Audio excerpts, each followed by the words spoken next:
G'day, I'm Adam David Collins, and today I'm going to be talking about the new Lost in Space series on Netflix.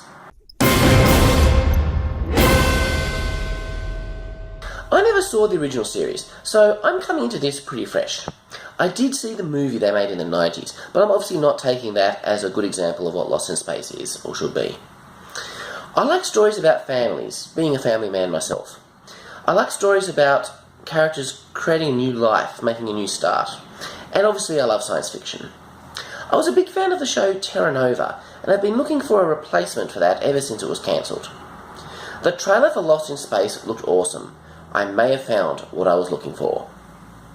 So I've seen the first 2 episodes. I found the show very suspenseful and emotional. It's leaning on the harder side of science fiction. Now, I'm not qualified to assess how scientifically accurate it is, but it definitely feels like it's being respectful toward the real-world science. The tone is pretty serious, which I like. The occasional humour flows organically out of the story. It plays around a lot with the tropes of family-friendly stories. There's a scene early on where a child tries to do something to save them all, and it gets pretty tense.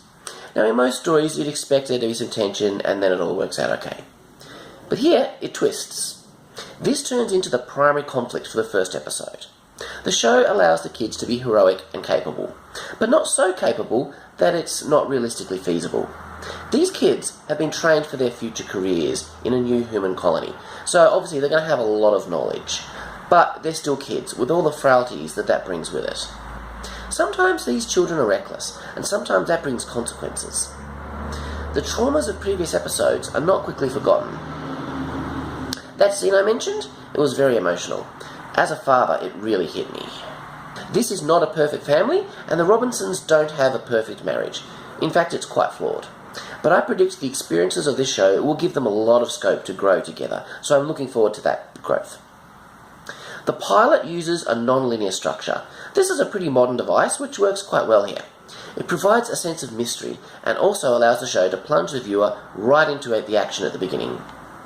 As for the look of the show, the vistas on the alien planet are beautiful. This show is clearly capitalising on doing what the original series was unable to do in the 60s in terms of technology. There's a real sense of wonder and exploration. This only increases as we start to learn more about the robot. Dr. Smith is an interesting and twisted character.